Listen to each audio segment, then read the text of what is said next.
LSD, with all its frightening mental images, was scarcely known at the time. But the CIA secretly brought some in from Switzerland, where it had just been developed. Oh god, that vape is nice. Oh fuck, that's yummy. Oh my god, that's relaxing. Fuck. Oh my god.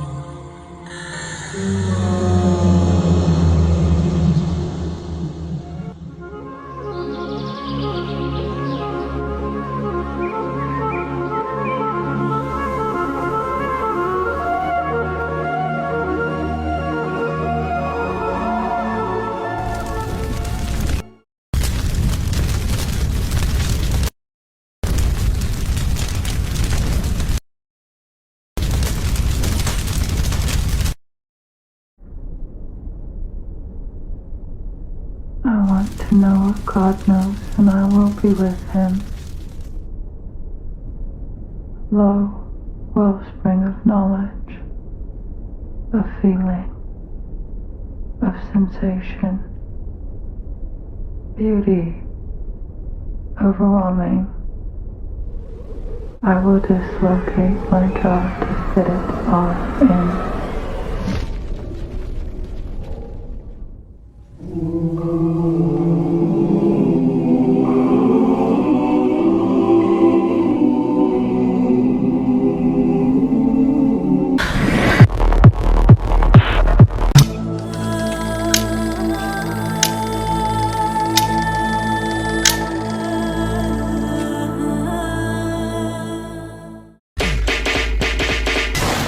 Ricin. It's an extremely effective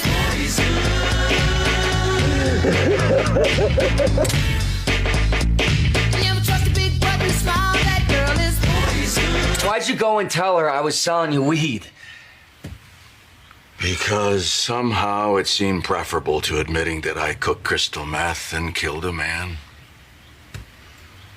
I am the one who knocks. Oh my god, guys, I just fucking realized. I'm fucking goated, bro. I ain't saying what I'm saying that you think I'm saying, but if you think I'm saying what I'm saying, that's what I'm saying. And I'm gonna say this, we're gonna leave it at there. We're gonna leave it there.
It's been proposed that we could weigh a hard drive before data is encoded on it, and then again after data is encoded on it.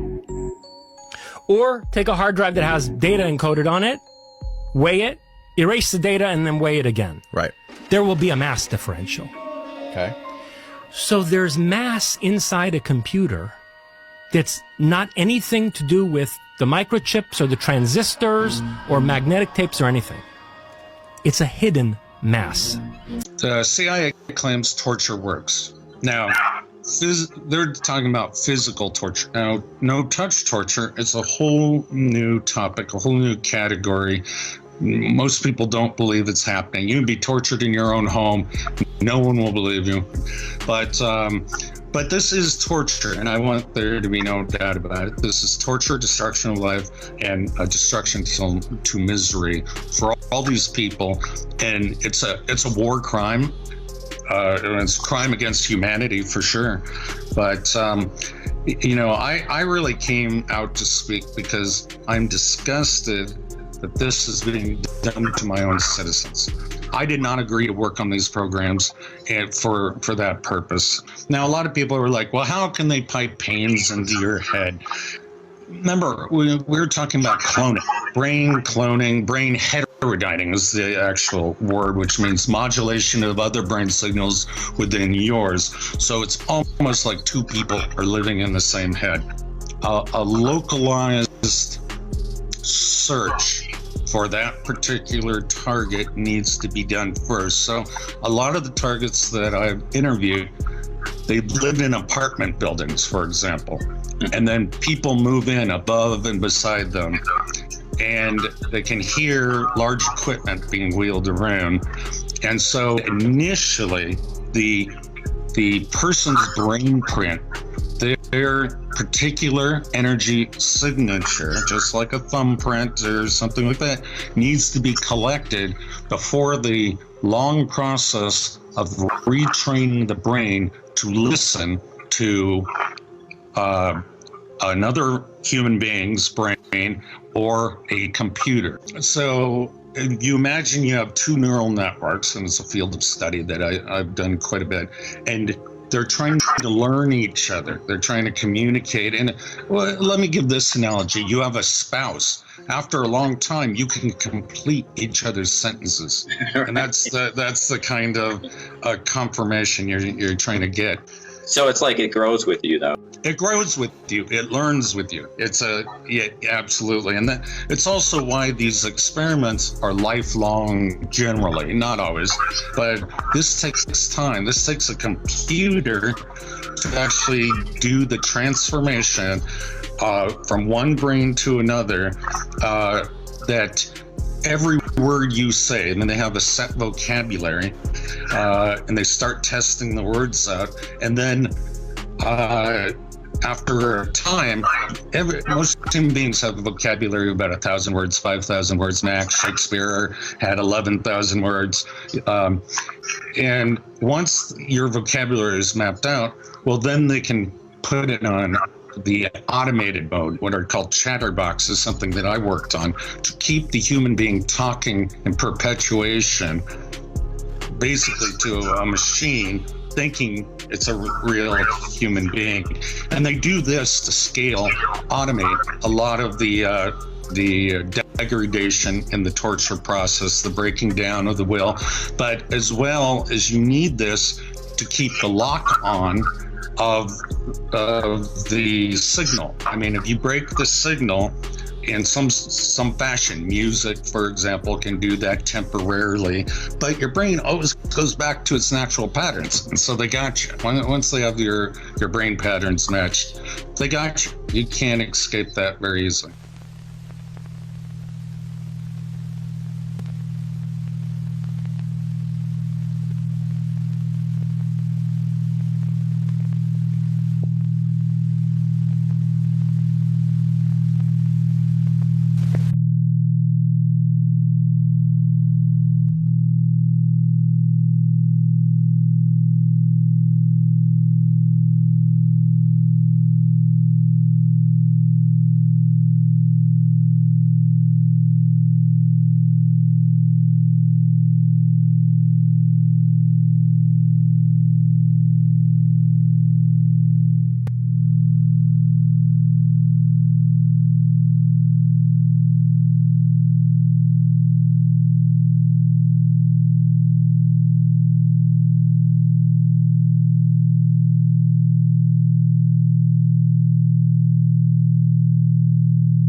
this seed line in me and had a right to be a part of that. And so during hunting, there is drinking of the blood after you kill There's a consumption of their life of that. You get drunk on it. That sounds horrible to say out loud, but like they get drunk on the blood of the victims. They get drunk on the blood of the saints. Strength, liquid courage.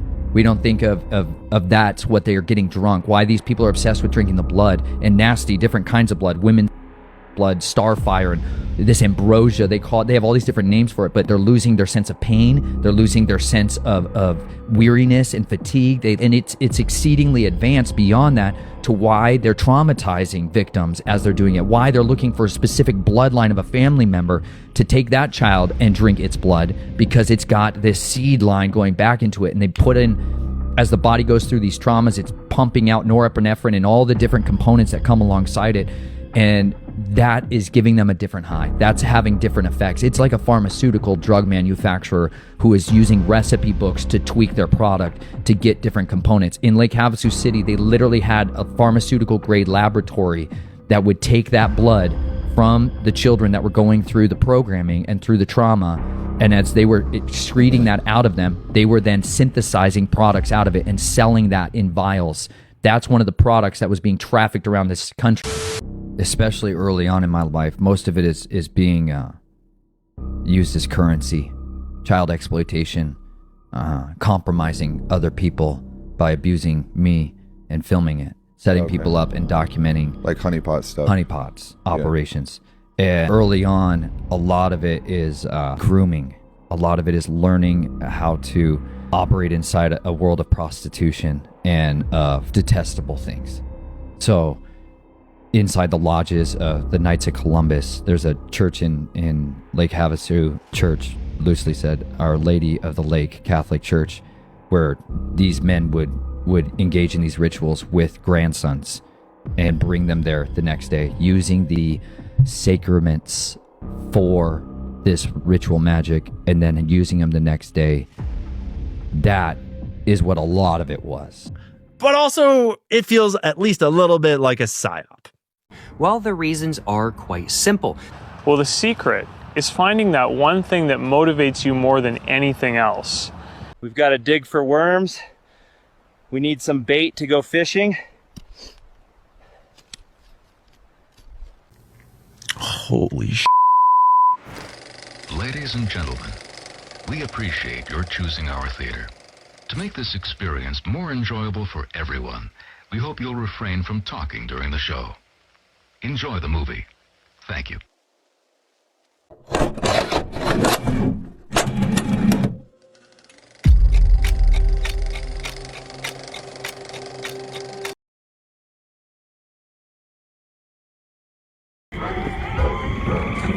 You guys hear that?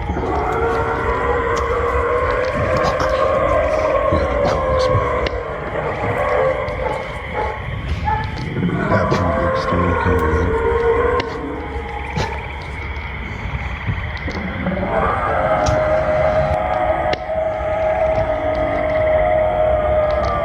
It's crazy out here right now. Something over there.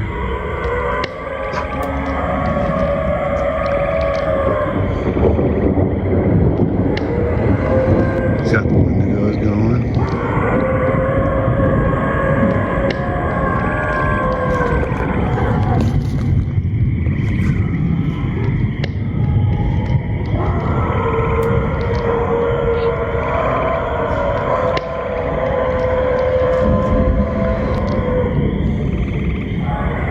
You know, I got to be honest with you.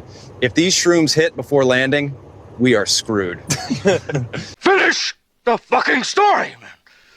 What happened? What about the glands? Jesus, that stuff got right on top of you, didn't it? Look at your face. You're about to explode.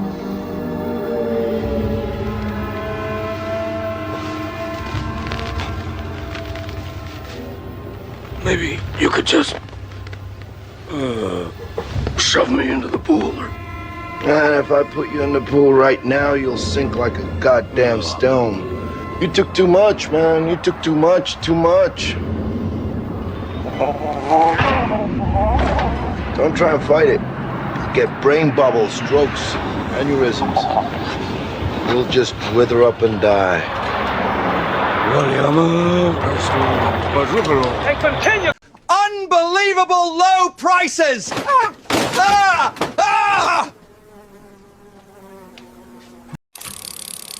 feel lost. Lost. You're not where you want to be. You feel like you're supposed to be somewhere else. Say you could snap your fingers and be wherever you wanted to be. I bet you'd still feel this way. Not in the right place. The point is, you can't get so hung up on where you'd rather be that you forget how to make the most of where you are. What are you telling me?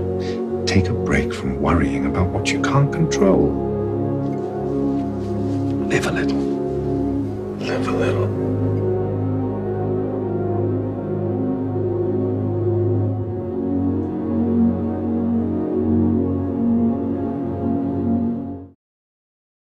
Well, there are many angry and ignorant people in the world.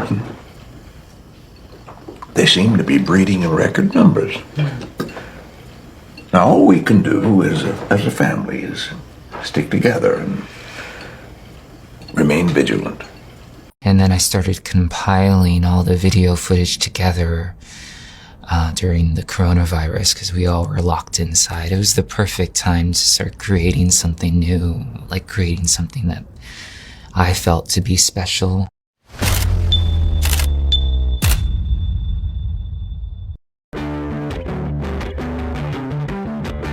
I do not understand what it is. I don't know. For the holes, check for holes. Blink your eyes, won't forget to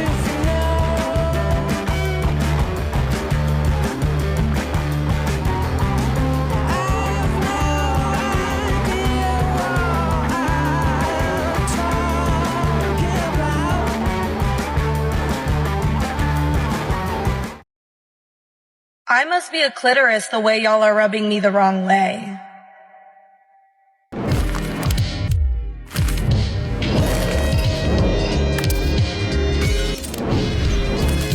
Everybody wants to get away from the world, he said.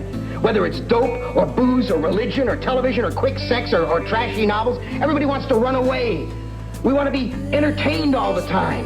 And when it doesn't work, when none of it is enough, we try to kill ourselves to escape. The real world is terrific, the young intern said. I promise you, Anne-Marie, it's wonderful. People are always complaining, oh, I need to get away. I need to relax. I don't want to think about it. If they turn on the tube and it's some program about current events, they rush to change the channel to get some silly rerun of a sitcom. We spend 90% of our lives escaping.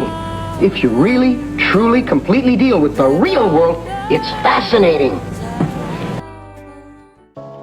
Everybody's out of work or scared of losing their job. The dollar buys a nickel's worth. Banks are going bust. Shopkeepers keep a gun under the counter. Punks are running wild in the street, and there's nobody anywhere who seems to know what to do, and there's no end to it. We know the air is unfit to breathe, and our food is unfit to eat. We sit watching our TVs while some local newscaster tells us that today we had 15 homicides and 63 violent crimes, as if that's the way it's supposed to be. We know things are bad, worse than bad. They're crazy. It's like everything everywhere is going crazy, so we don't go out anymore. We sit in the house, and slowly the world we're living in is getting smaller, and all we say is, please, at least leave us alone in our living rooms. Let me have my toaster and my TV and my steel-belted radios, and I won't say anything. Just leave us alone. Well, I'm not going to leave you alone. I want you to get mad.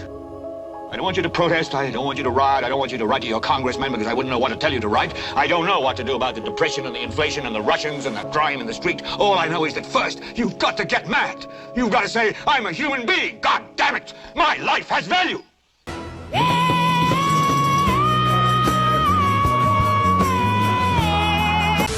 Actually spray sulfuric acid in the stratosphere 20 kilometers over our head and use that to stop the planet warming up in a kind of ugly tech fix. You could spray something into the atmosphere to change.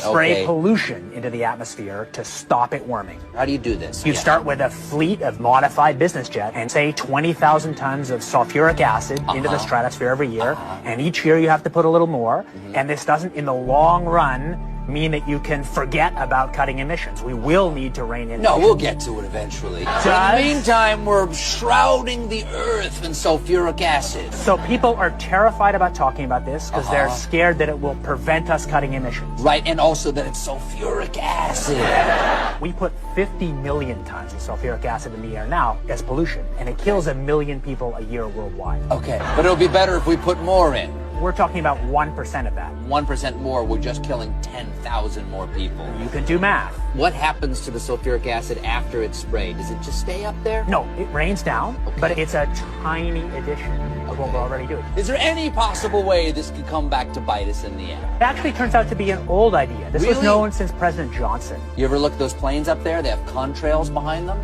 Maybe all those planes with the contrails, maybe they're actually spraying chemicals into the atmosphere right now and Uncle Sam isn't telling us. Seems extremely unlikely. That the United States is not telling something to its citizens, that seems extremely likely. What we are seeing is man-made, but man-made in a different way than you may guess. Weather modification programs, experimental ones done by private companies, done by the United States government, done by states across the United States are underway. There's more than 50 of them in operation across the United States.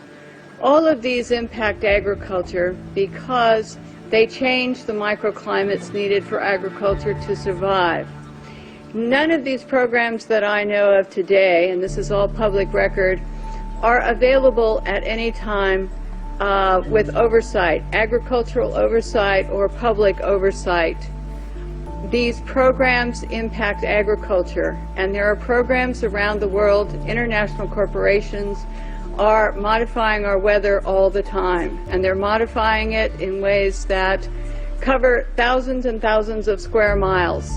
Most of it is chemically altered, so that what happens is that we are putting chemicals, ground-based chemicals that are shot into the air, or chemicals coming from airplanes that change and modify our weather. So one of the things that I'm concerned about and that we need to address in the future is how these programs are impacting microclimates needed for our crops to survive and needed for pollination. If we change the growing season, the pollinators may not survive, and also our crops, our flowers, and our tree crops may not get the pollination needed. So one of my areas is looking at this situation to see if we can begin to put under control experimental and other types of weather modification programs. Aircraft making a condensation trail is very similar in many ways to when you go outside on a cold day and exhale, you create a condensation trail. That little cloud is a condensation trail. Now, if you take a 2-mile walk on a cold day and you can turn around and you can see your condensation trail tracking all the way back for 2 miles. That's how crazy it is to think that what we're looking in the sky is actually condensation trails. The contrails, not the chemical, the contrails occur because of cold air, minus 30. It takes high altitude, around 30,000 feet plus. There's carbon dioxide and water vapor in that exhaust. That turns to ice crystals, and that's what you see, the white stream behind it. Those white crystals of ice warm up, dissolve, and the smoke goes away. And it never lasts more than a minute. What we're seeing now, and I first could not believe it, and I started looking at the skies, and these are not normal. They're not natural. There's something going on. I don't know who it is or why they're doing it. All I can testify is it's not natural and it's not normal. It's got to be some outside influence doing that. Well, it's a very sad case. It's a case we win. We can't lose that case because we have the right to make grants. We're not going to make any grants like that. But I don't think Harvard's been acting very nicely. I think Columbia wants to get to the bottom of the problem. They've acted very well. And there are other institutions, too, that are acting, but Harvard's trying to be a big shot. And all that happens is every 3 days we find another 100. Hitler didn't want to exterminate the Jews at the time. He wanted to expel the Jews. And Haj Amin al-Husseini went to Hitler and said, if you expel them, they'll all come here. Do you know how many Hamas terrorists you've killed and how many children you've killed? And it was like they got shot with a dart in the jugular that contained like methamphetamine and rabies. Okay? And they're like, why? And I'm like, what is wrong? I don't have the numbers, but let me tell you one thing. We And how never many children have you killed? We never target civilians. So this question is irrelevant. How many children have you killed? Pierce, Israel is not Oh, how killing many? children. Israel is not killing children. Hamas is using them as Israel is human killing shields. children every single day. Pierce, Why this pretend is a blood otherwise? label you're putting on Israel. Why You know it's pretend- not true. What? No, it's not actually. And what you're trying to do is be very weaselly with your words. No, I'm not. The truth is, you are killing a lot of children. You would know that- argue you know why it's caused? Hang on, let me Because finish. Hamas is using them as Let me human finish. shields, and you know Let me that. finish my question to you. You are killing a lot of children on a daily basis. That is indisputable. My interesting question for you is, how come you know exactly how many Hamas terrorists you've killed, but you have no idea how many children you've killed? Pierce, please ask this question to the people that can give you the answer. I don't have the answer. Who has the answer? Please don't ask me Who questions. has the answer? Who has the I answer? don't have the answer. And I will tell You're you the something. Israeli ambassador to my country. Who else should I ask? When you launch a blockade for nearly 3 months to a population which already has seen much of their possessions, their land, their buildings, their homes decimated by bombardment after bombardment. When you say that you're going to launch a blockade on aid and food to a population where 50% are under 18, you are pursuing, it seems to me, as Ehud Olmert said, a policy of starvation towards, obviously, because of the nature of the population in Gaza, of a lot of children. And that is a war crime.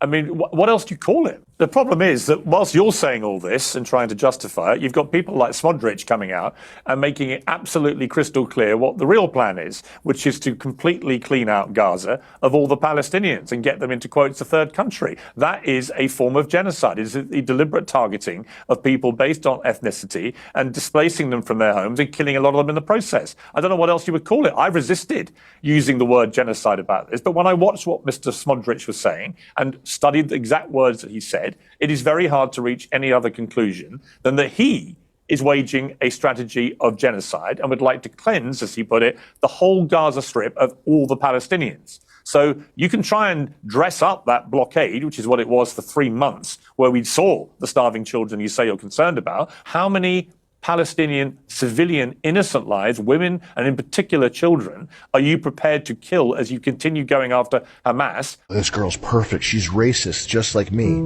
She's racist just like you. Did she go through a bunch of fact-finding missions and spend a lot of time doing independent research, or did she just have a racist ex-boyfriend? How about that one? I'm currently in so much pain. Who wants to come put me out of my misery with a big rock?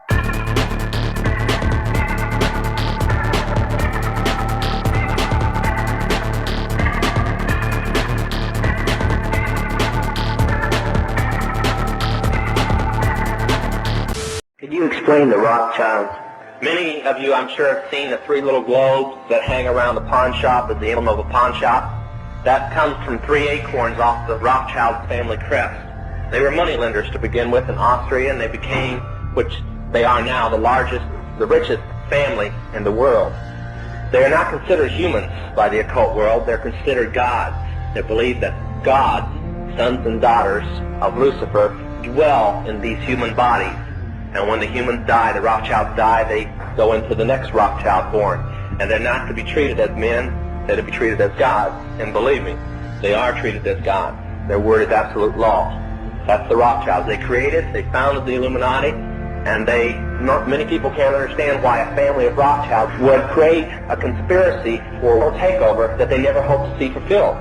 Well, that's because witches believe in reincarnation. They believe that they would be alive 2,000 years later.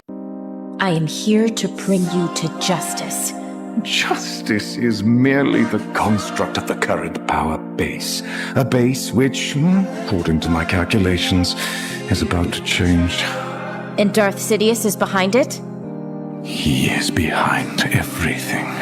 In the shadows, always, but soon, very soon, he will reveal himself. With your help, the Jedi can stop Sidious before it's too late. Too late? For what? The Republic to fall? It already has, and you just can't see it. There is no justice. No law, no order, except for the one that will replace it. The time of the Jedi has passed. They cannot defeat Sidious. But together, you and I can. Every choice you have made has led you to this moment.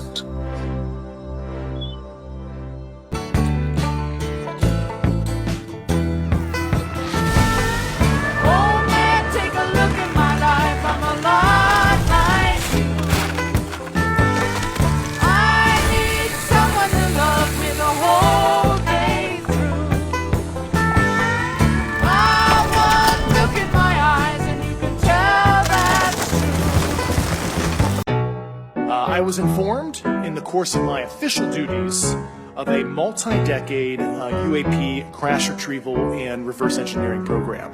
Non-human intelligence exists. Non-human intelligence has been interacting with humanity. This interaction is not new, and it's been ongoing. The United States government has gathered a great deal of information about UAPs over many decades, but has refused to share it with the American people. If any of you know what these are, tell me ASAP. We are having multiple near mid-air collisions. Let me be clear. UAP are real. Advanced technologies not made by our government or any other government are monitoring sensitive military installations around the globe. Furthermore, the U.S. is in possession of UAP technologies, as are some of our adversaries.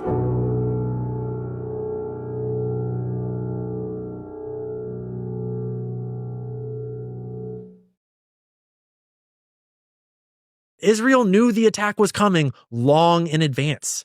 This article from the Times of Israel says the top commanders of the Israeli Defense Force were aware in the hours, days, and months that preceded the Hamas-led devastating October 7th onslaught in southern Israel that the Palestinian terror group was drilling intensively for a planned large-scale invasion, and the Hamas leader even said publicly that this was his plan. But the military still didn't act, and even diverted forces away from the Gaza front. Oh, my son. They were only slaves. His hands bore the blood of thousands of children. Slaves. You know I am a Hebrew, and the God of the Hebrews came to me. What? He commands that you let his people go. I do not know this God. Neither will I let your people go. Something else is coming. Something much worse than anything before.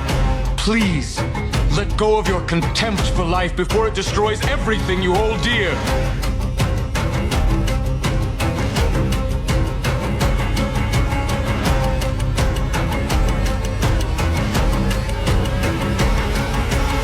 Behold, the power of God. Nobody's talking about extermination. No one ever talks about it. They just do it. And you go on with your lives, ignoring the signs all around you. And then one day, when the air is still and the night has fallen, they come for you. Excuse me. It's only then you realize what you're talking about organizing and committees. The extermination has already begun. Make no mistake, my brothers.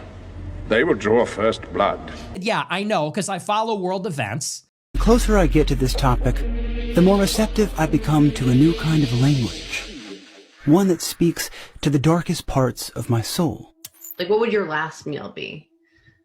Oh, brother, probably a fully loaded deep dish pizza. I love all kinds of pizza. Yeah.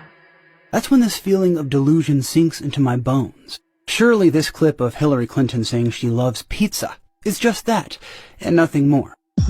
But I'd be lying if I didn't admit that a part of me, sometimes a large part of me, begins to consider the notion that what the former Secretary of State is doing here is talking to us. I love all kinds of pizza. Yeah. And by us, I mean those who fully grok the scale of this topic completely.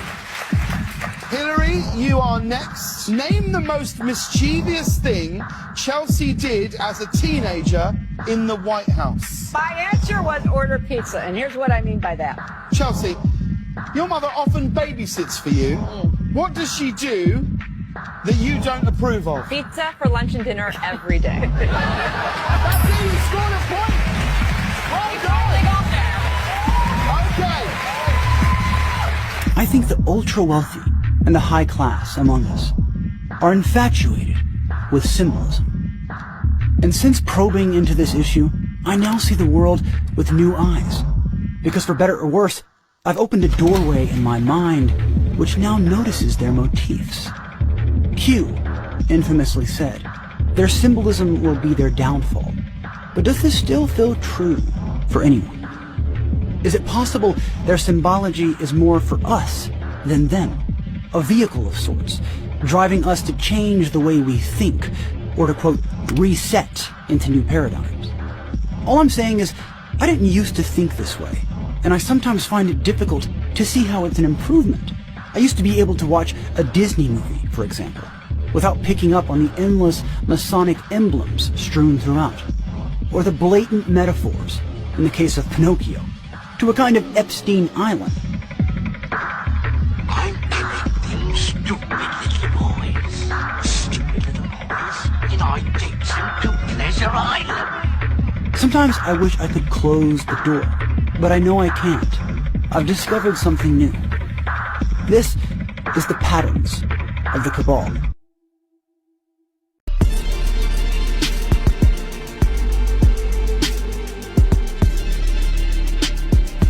And Baron James, who was head of the Paris branch and the youngest of the 5 sons of our Emperor Rothschild, gave an astonishingly uninhibited description of the 19th century Rothschild policy of keeping it in the family. I'll quote to you from what he wrote and make you smile. In our family, we've always tried to keep love in the family. In this sense, it was more or less understood since childhood that children would never think of marrying outside the family, so that our fortune would never leave it. You couldn't write that today. It's 67 words long, it's 100 years old, and it changed the course of history for the Middle East and the Jewish people. The Balfour Declaration, the expression of the British government's support for a Jewish home in Palestine, was sent by British Foreign Secretary Arthur Balfour to the second Lord Rothschild. I'm here in Buckinghamshire at Waddesdon Manor to speak with the fourth Lord Rothschild about the Balfour Declaration, what it means for Britain, for the Jewish people and the Rothschild family.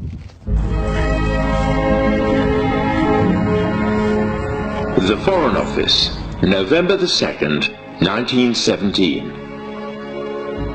Dear Lord Rothschild, I have much pleasure in conveying to you, on behalf of His Majesty's government, the following declaration of sympathy with Jewish Zionist aspirations, which has been submitted to and approved by the Cabinet. So it's possibly the most famous letter in modern Jewish history, and it begins with 3 words. Dear Lord Rothschild. Why was it that this letter was sent by the Foreign Secretary to your great-uncle Walter? What the fuck? My name is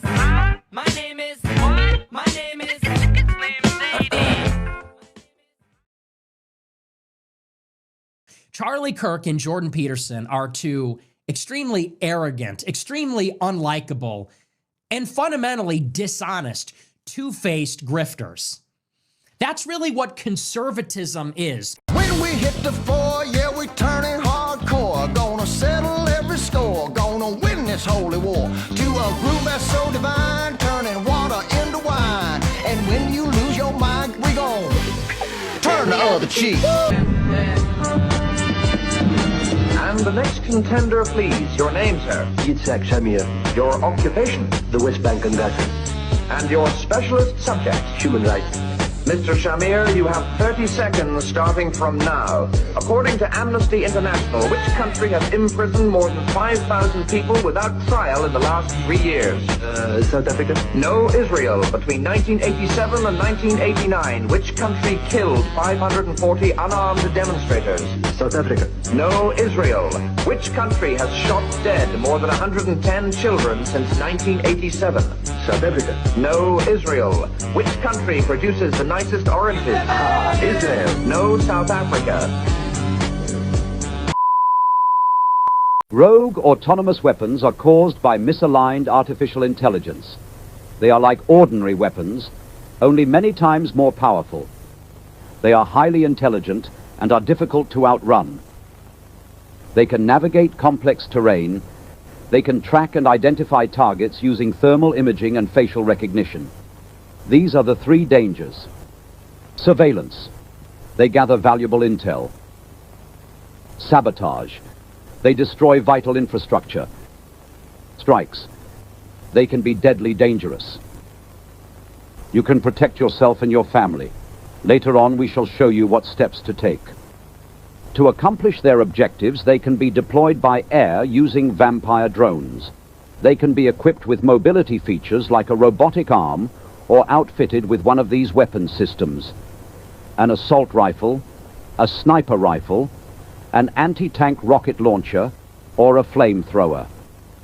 Although they hunt alone, they can also be deployed in a pack for maximum damage. This is called a swarm. A swarm can communicate and coordinate to achieve its objective: killing sentient life. If you are being attacked by quadrupedal autonomous agents, these are the sounds you must recognize. First, if an attack is coming, then you will hear the hum of drones in the sky. They sound like this.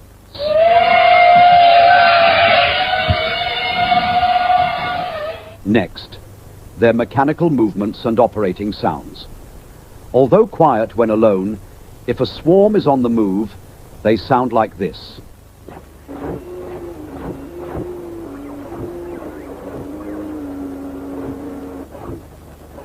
You may also hear the swarm communicate, like this.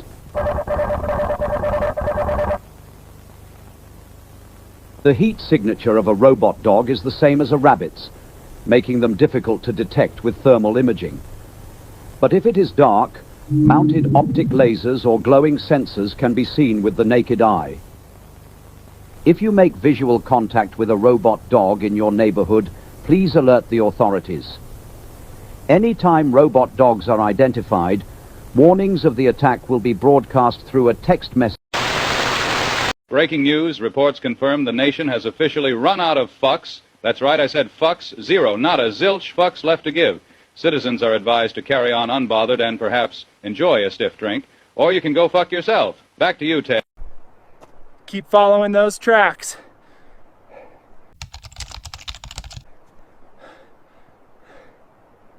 Here's a tactic that all intelligence operatives learn, and it's called elicitation. It's interesting. You use statements instead of questions to get the most powerful information from other people. When a person's being asked a question, it raises a little door in the brain that says, I need to be careful about the answer. If you're responding to a statement, your brain does not have that little security guard that comes out. And so, as a light example, let's just imagine you and me took an Uber to get here. And let's imagine you and me we're going to take an Uber back after this. We get into that Uber and I say, I just read online that Uber drivers were rated the #1 job satisfaction of all the jobs in the country. So that starts a conversation. And then he says, no, it's really bad. I do this, and they take the money and this and this. And then I do disbelief. This is another technique. Disbelief says, no way. There's no way that company would treat you like that. He goes, oh yeah, you will never guess what happened just a couple of weeks ago. And then he just kind of goes into this deep story that he would never tell another client. Who does he tell these stories to? Friends. I've made his brain start behaving in friend mode, and I haven't even asked any questions yet. But also, it feels at least a little bit like a PSYOP. It's dizzying to keep up with all the drama. We're living in a very dark age, and people need to know the truth. So I'm going to tell you in English here what is really going on. It's called the Masonic takeover of the world. Everything deep, dark, evil, twisted, perverse, sadistic, masochistic, evil, and satanic that has been lurking in the lodge, the Masonic lodge, and in the hearts of the people who run it, is now coming forth into the open day. They founded their lodges in 1717. They spread around the world. They infiltrated institutions. They overthrew governments. Especially, they hate Catholic monarchies. They've infiltrated the church institutions. Knights of Columbus. They founded their own banks in New York City. Chase Manhattan, J.P. Morgan, Brown Brothers Harriman, Citibank. They took control of the Republican and Democratic parties. They started the First World War and the Second World War, and they controlled all the sides in them. They destroyed Austria because the emperor dared to veto the election of Rampolla Tindaro, their Masonic candidate for the papacy, in 1904. And so the cardinals chose Pius X, and for that crime, the Masons destroyed Austria, the only nation that ceased to exist after the First World War. But now that's their ultimate scamdemic. The Bilderbergers, that's the Rockefellers. This is total world control. They want control of everyone. They want to enslave us. They just don't want to own us. They want us to be evil like them. They want to take us to hell like them. They want us to love evil like them. They are pedophiles in the worst sense. They want everyone to be a pervert. They want everyone to be involved in evil. They want everyone involved in killing themselves. That's why they want you to suffocate yourself to death, wearing a diaper on your face. That's why they want you to willingly stick out your arm and take chemicals injected in you that will destroy you, change what you are, make you a GMO creature. That's why they're racing to install all manners of high-tech equipment so that far beyond what is necessary for cell phone communications.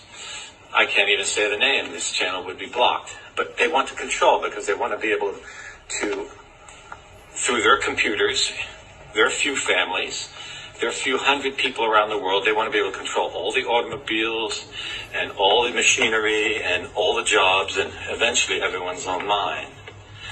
They built the internet. The internet is one of their tools of control because they know that the more we spend time talking to... Look at me.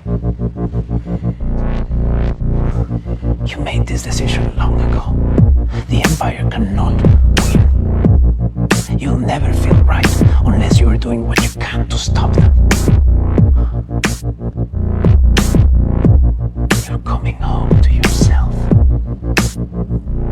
You've become more than you fear. Let God protect you.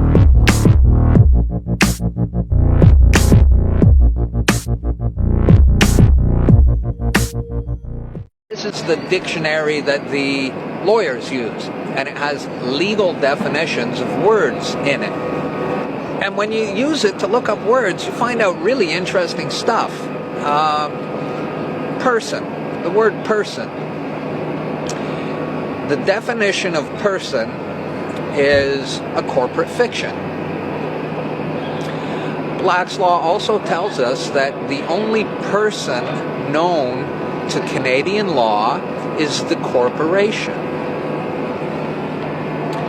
And that's interesting. Human is another interesting word. It appears nowhere in the Bible, but you look up the definition of human in Black's Law, and it says sea monster. And so you flip to monster, and you look up the definition for monster, and it says one that cannot own or inherit property. all governments have human resource departments, and all corporations have human resource departments. Isn't that interesting? Job is another interesting definition. Job is defined as public business for private dishonest gain is the definition of job. And then we look at employ, the root word of employment, right? Well, employ is two words basically, M-E-M, which means for. Employ is deceit. So employ is for deceit. Employment, it's for deceit. And job is official, that's it. Job is official public business for private dishonest gain. Now, where are we going with all these definitions? Because they sound kind of bad to me. Those words, now that I know what they really mean, those words don't sound good. They sound bad to me. What are some of the most dangerous myths in American society today? Wow, where do I begin? Tell me right now! Don't just fucking sit there, you fucking tell me! You need to tell me! Enough! Enough! Gosh, there's so many. You know, there is a whole host of beliefs in the United States today that I would categorize as so obviously wrong and stupid that only very, very intelligent people could persuade themselves that they're true. I know evil, Barry. And you're not evil. I don't do this! I don't live! I have to do this to fucking live! I told her. Don't fucking laugh at me! My whole life! My whole fucking life! Barry? I need you to do this for me now! Don't you know, you been on my heart. It's a lie, yeah, I know. Say it's a lie, yeah, I know. Whoa. So what I got here is a pictorial album in the history of the 1893 World's Fair. This was printed in 1894 in Chicago. Let's let them tell us in their words how this went down, and look at the pictures of what they built in a very short amount of time. So I'm going to bring you around. Now let's try to follow this timeline that's laid out in this book. So it starts as far back as 1882. Chicago was suggested as a proper place for the World's Fair. 3 years later, Chicago Commercial Union League and Iroquois Club appointed a joint committee to take action and report. So 1886. Then it was Chicago businessmen that came forward and began to take action in July 1889. So by July 1889, nothing had still been done. So now we have December 11th, 1889. Senator Cullum of Illinois introduced the first World's Fair bill into the United States Senate. All right. Now, Washington, D.C. and Chicago were going back and forth as who was going to have the World's Fair. Well, February 24th, 1890, all opposition was overcome and Congress voted to have the exposition in Chicago. But we come all the way down here, and it wasn't until June 26, 1890, the funds were released and they had their first meeting of the National Commission. So less than 3 years later, all of what I'm about to show you was built and up and running and ready for a World's Fair. There's a bird's eye view of the World's Fair. Just part of it. This is the electricity and mining buildings. Do you see how big those are? Look how small the people are on those things. Let me see if I can zoom in for you. I mean, they built that in 2+ years. Just look at how big some of these buildings were. The mines and mine building. The dimensions are 700 by 350 feet. The height of the main cornice is 65 feet. The entrance on each side of the building, the grand entrances being at the north and south, these are 110 feet high and 32 feet wide. All right. The transportation building, its dimensions, 256 feet by 960 feet. The floor area was 9.4 acres. Here's the transportation building I was just talking about. And here's one of the machinery hall. Just absolutely massive. And in this entire book, even though they built all this in 2 years, there's not one single picture in here of anyone building anything or anything being constructed halfway through. All they're showing you is the final product. Just look at that detail.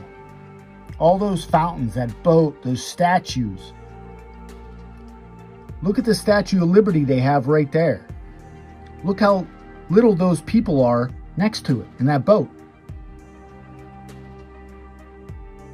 You cannot convince me this wasn't a Tartarian world that they wiped. I don't understand. I don't know what's going on here. It's lost the plot. It's completely lost the plot. But equally as important as the recollections we can see are the memories of many St. Louisans for whom the fair is still a personal experience.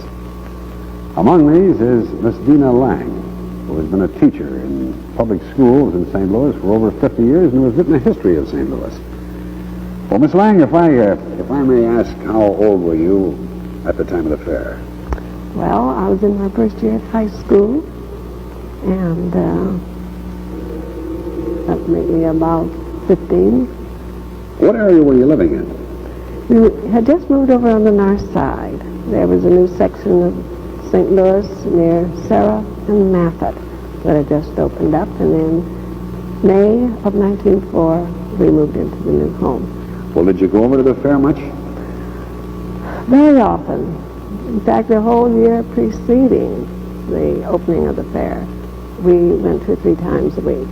I had a brother who was a young architect, was very much interested out there in the buildings, and I went with him quite often. What's your most lasting personal impression of the fair? Well, it was the most magnificent spectacle I think I've ever seen. I've been to many other fairs, and I don't think any of them have ever come up to the World's Fair. You mean architecturally, just in spaciousness? Architecturally, in its glory, in its magnificence. It was the first time that we had used electricity with any great, or it was the first time that buildings were being lighted with electricity, and we certainly used it there to a great effect. What did you find yourself doing at the fair most of the time? Oh, we roamed around. We knew every spot of the whole fair, all the way from the entranceway of the Pike to the Igoroti villages and on to the agriculture buildings and horticulture. And of course, always at night, there was the gorgeous cascades and the electric lights and the Pike with its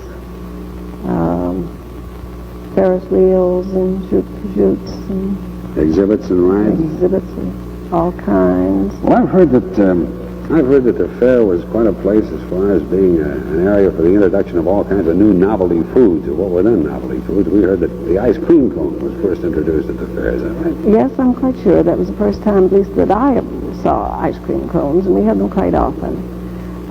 They sold them usually 2 for a nickel, so that they went sort of far, too. Sometimes 2 people could eat 1 ice cream cone. Then we had lovely little rosette cakes. They were made by dipping an iron into a batter and putting it into some hot fat. And oh, those were delicious. And the barbecue sandwiches. That was the debut of the barbecue sandwich on a large scale? Probably it was. And they were far better than anything I have ever eaten, and you could get a big one for 5 cents. And these stands were all over the fairgrounds, and the food was excellent. And of course, if you were very wise in your selection, you could get 3 meals all day long. You go to the Pillsbury exhibit and get hot cross buns and coffee cake and breads. What was your favorite exhibit? Well, I think probably, let's see, the Festival Hall and the Igoroti Village. I think that the Philippine village with its lovely bridge across the river there and all the different tribes, I think. My grandfather just called me and said that he's having a stroke and he needs my help. That's so weird. God, I hate being white sometimes. Grandpa, no.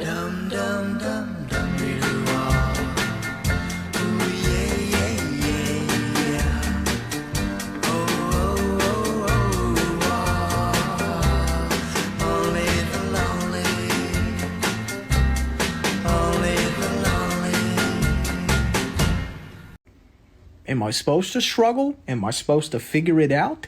Am I supposed to find myself along the way? What am I supposed to do? Should we be... I've reached a similar conclusion by that. I'm not making fun of you. Of course, I agree with you. But should we be shocked by that? Or does it say that really explicitly in the New Testament? And like, we're just dumb and naive if we thought anything other than that. Well, I mean, and it says, right? I am the only truth. Yeah. I am the truth. Yeah, and Satan runs the world, by the way. It says that.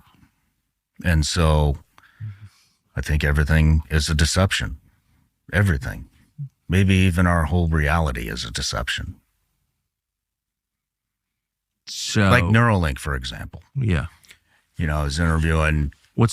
for people who don't know, what's Neuralink? Neuralink, it's that chip that, you know, they're going to put in everybody's brain. That sounds wholesome. That wants some. Pretty psyched for that. You getting one? Am I getting one?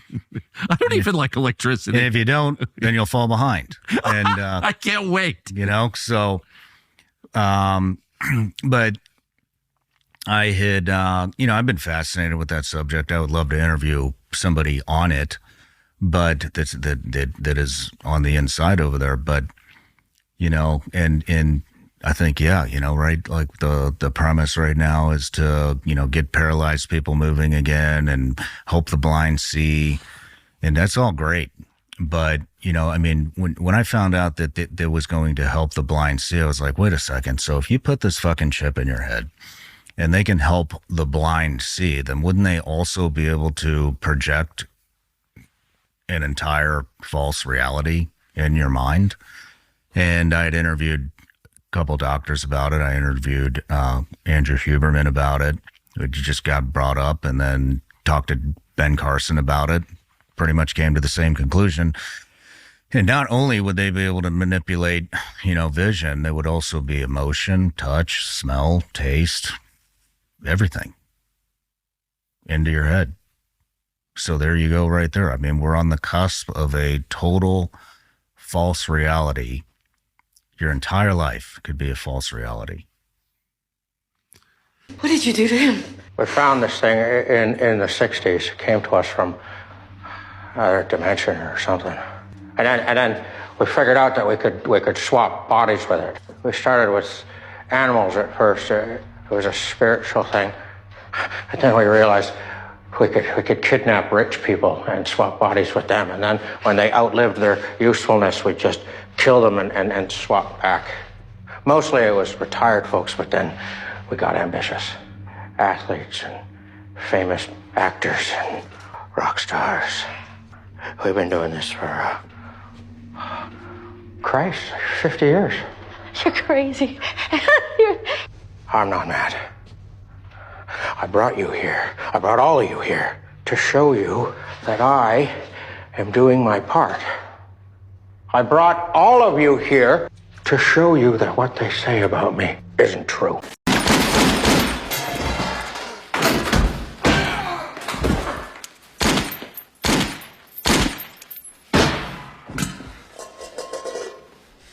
Debbie, I'm in love with you. I know we can make this relationship work. So I was talking a little bit about, well, mind control in particular, and something that I worked on, that I'm not proud of, but it's called the voice of God weapon. So there are 4 different techniques and technologies that can pipe voices into an individual's head. And once you can do that, you can control them using neuro-linguistic programming techniques. You're rewiring their thought processes and brains. And so this gets into what's called offensive information warfare. And they used it, I believe, in the Gulf War to tell the enemy at that time, lay down your guns, this is Allah.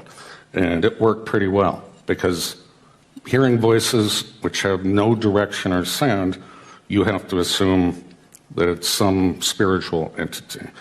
So it works pretty well. And then, I don't know if I'm going to get into this, but there's something called hyper game theory. How do you, they want to see if they can manipulate people to do things that are irrational, but also walk them to their death. And so you can call it a eugenics program even. And they need to sample all cultures, language throughout the world to define their probability matrices of which tricks, techniques, deception works. Now we have which are magnetically activated nanoparticles and sensors. So how do you control a brain? Most people don't believe that. Oh, you can't control me. I have my own free will. There's no way you can get to my soul. Well, sorry, that's not true. So these nanoparticles are activated under a certain magnetic frequency and will alter the brain patterns and pathways. Recently, my school came out, Harvard came out with what you see here on the right slide is the magnified view of a needle that's injected into the brain and puts the scaffolding over the brain, and then it's read that way at a much finer resolution. So let's talk about a little bit about deciphering the audio and visual cortex. So researchers at the University of California, Berkeley have invented a brain decoder device that's able to work out what you're thinking based on neural activity inside of the brain. Now, they use mostly what's called functional MRIs. But you could use any of these technologies I've talked about. If you're reading text in a newspaper or book, you hear a voice in your own head. Usually, most people are reading kind of aloud in their own head. Well, they can read that, decipher the words that you are thinking to yourself. So there's another one, University of LA, maybe Stanford University. They are decoding visual images.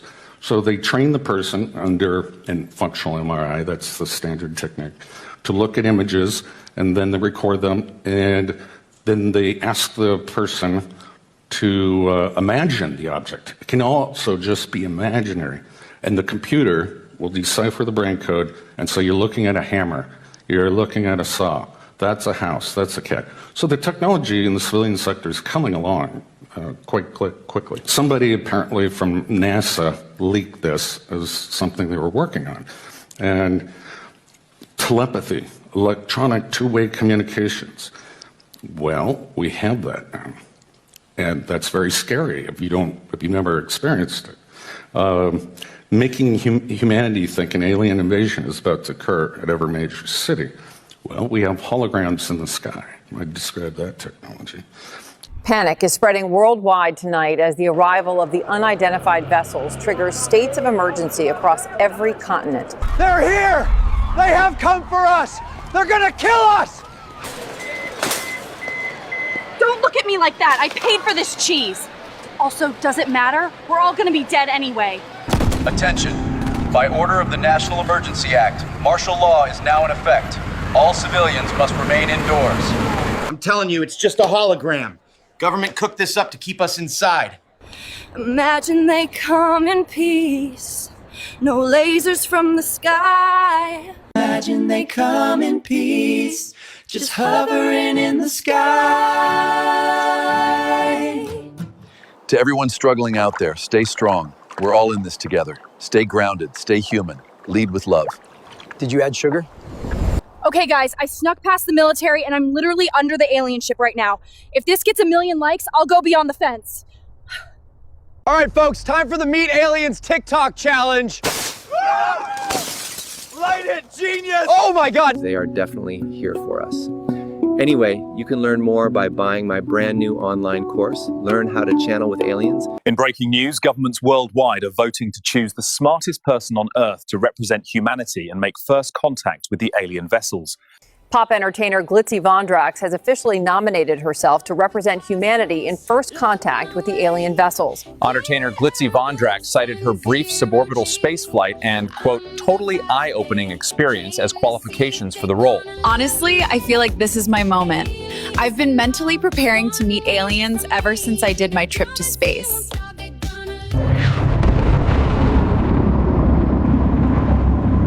World War III continues tonight following the global failure to agree on a single representative. And, you know, they talk about other things that might make this come about. But all I am saying is beware. Yeah, can you elaborate on hyper game theory and so-called walking people to their death? Okay. Yeah, so hypergame theory came out of a professor at Dartmouth, obviously funded by the Air Force and DARPA and et cetera, all the acronyms. And it came from a man that died recently, a brilliant man named John Nash, who there was a movie made about him called The Beautiful Mind. And he was a mathematician who won a Nobel Prize. And he created game theory, which is used in economics as well as war theory. Now, it relies on rational players. So you run these simulations. What will China do if we make this move? What is the game, the war game going on? Or you can use it in business, similar process. Hypergame theory is one level above of that abstraction, that you don't know what game they're going to play. So they use it in cyber warfare, mostly.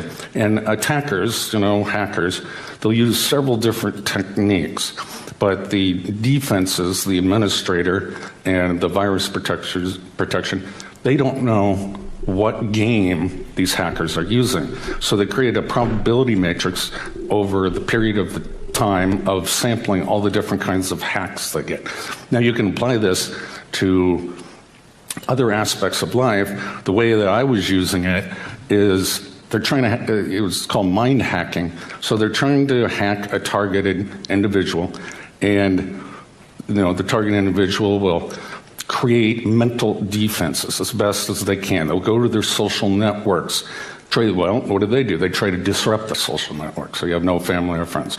It's a back and forth game that they're trying to find out the maximum probability of death, and the example that you used, where you'll commit suicide or you'll harm somebody, become a Manchurian candidate, or something like that. So it's huge database of probabilities across all the variations of mind. You know, the human genome, I think we have, I'm going to get this wrong, so I'm not even going to say it, but a finite in the hundreds of thousands of different genes across our species. And we mapped them out in the Human Gene Project. Well, now it's the Human Mind Project, the Global Brain Project. You know, President Obama just recently funded a whole bunch of scientists to decipher the mind. Well, our previous president, same thing, George Bush, said the same thing. They're trying to decipher every possible thought and uniqueness due to culture and language and whatnot. I've got a quick question. Just to confirm, you said you were a little bit embarrassed, ashamed that you'd worked on a project called The Voice of God. Yeah. And to your understanding, it had been used in the Iraq War, but you worked on it. Can you tell us what the name of the project in the military as it was being developed was, and how much was spent on it? Oh, no, I wasn't interested in budgets or names. But the nickname was Voice of God. But it goes under a lot of different names, different variations. And so let me talk about some of the technology. It's called the microwave hearing effect, which with directed microwaves, this was discovered by a guy named Frey. And they're not totally sure what the mechanism is, but they hypothesize that the brain expands ever so slightly with this energy, heat energy, that gets conducted to the inner ear. There are several other technologies that use ion cyclotron resonance heating, or calcium C2+, as a mechanism of influencing the nervous system. And all the ions have their different resonances under the Earth's magnetic field. And then you can go into the ultrasonic realm, where anybody in the beam, when they ultrasound waves, won't hear anything. It's above human hearing. But where the waves intersect from two different directional sources, all of a sudden that person hears it, and that's called the audio spotlight. So there are a lot of mechanisms to project voices into people's heads. Yeah. Thank you. Hello. I have a question that relates to step 3 in Project Bluebeam. It concerns telepathic electronic two-way communication. I wondered if it was possible for images to be directed into the thoughts and the minds for a number of reasons for myself and I've spoken to in fact, all 5 senses can be mildly overridden depending on the state. Now, if you're in a sensory deprivation tank, your mind seeks stimulus, hearing, sight, temperature, anything. So if you're in that situation, your dreams become your reality. Your brain cannot tell the difference. But in other circumstances, if you stay well stimulated, it's difficult to project visual images into the target. But even university professors are working on those. So yes, it's absolutely possible and is being done. And in fact, many people complain about forced dreams or something that their dreams are not their own. And that can be, there are a whole bunch of subconscious ways that can be done, as well as stimulating the visual cortex in the right patterns and try to project them into the target. Yeah. So who would be projecting these, which organisation would be projecting these, who's responsible? You can't say. Okay, but it just seems to be very real because I've heard it from more than one source, and it can be quite real. Because you're awake, you're not asleep necessarily. Yeah, and it projects also in the visual workspace, as I mentioned before. So it's like your third eye, and you can see both your, through your retina, as well as this other projection at the same time. Your brain's been rewired, and it's inserting this third eye projection, if you will. Is there any way we can protect against it? No, great question. No. No, you can dampen the effects through stimulating your senses, like music or that kind of thing. And that seems to help. Certain drugs can dampen the effects. But no one's found a little device that you can wear around that will block the signal. Hat you can wear. No tinfoil hats, no, they don't work. Thank you. Okay, I'll come down on the stage, actually, because I think it's probably going to be the last question. Now, Dr. Duncan, you've given us a lot of reason over the last 2 days to be concerned by the potential for abuse of this technology.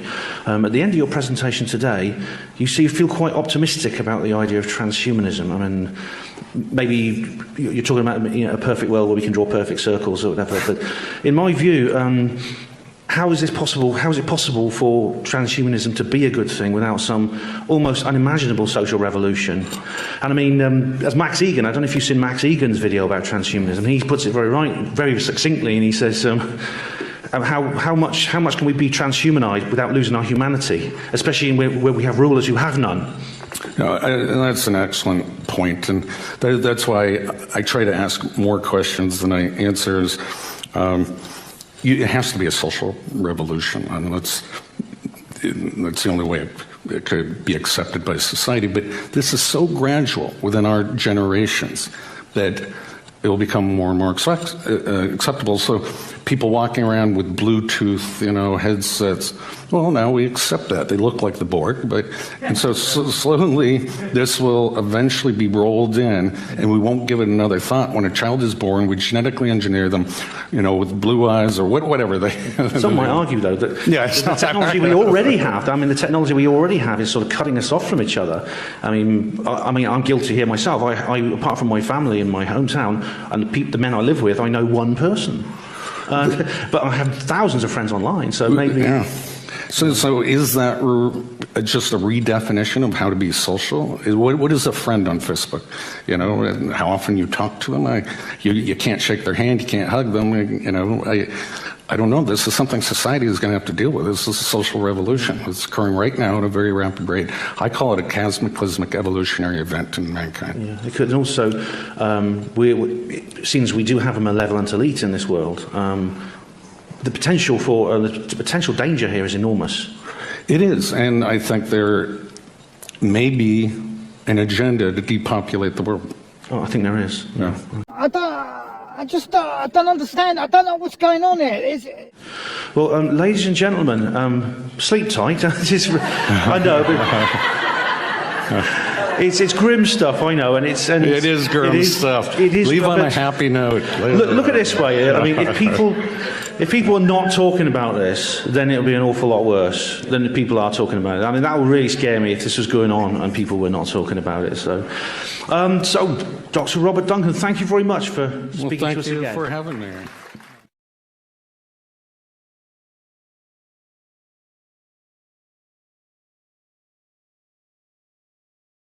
So, what are you listening to? Music. Well, thanks, y'all. Keep. Could've been. That's my baby. Could've been certain, could've been a G. Should've never said right to me. Looking at you funny when you walking down the street. Looking at you like a fool trying to. Could've been certain, could've been a G. Should've never snitched right to police. Now they're looking at you funny when you walking down the street. Looking. No white bitch on.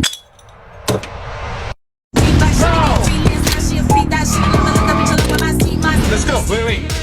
I gotta start the song over. Okay, go. Should've never snitched right to police. Now they're looking at you funny when you walking down the street. Questions? That's right. You tell them, baby. The American Intelligence Agency had paid for a series of brainwashing experiments under a project codenamed MK Ultra. When the CIA went into this brainwashing stuff, what they call the MK Ultra program, they injured lots more people than the 9 we are suing for. They injured a great many other people. Here in the United States. I've never been able to sleep without medication since the sleep treatment. I went through years and years and years of severe depressions. I dream about it. All my waking hours, I think about it. It's eating me up. The Soviets and Chinese had perfected brainwashing during the Korean War. The agency sought to perfect its own techniques, both to protect its agents and to use as a weapon. 9 Canadians who were the unwitting victims of CIA brainwashing experiments are suing the United States government. I've heard that it was the most brutal program under MK Ultra in the States and in Canada, that this was the most brutal. It was an awful feeling to realize when I found this out that the man whom I had thought cared about what happened to me didn't give a damn. I was a fly, just a fly.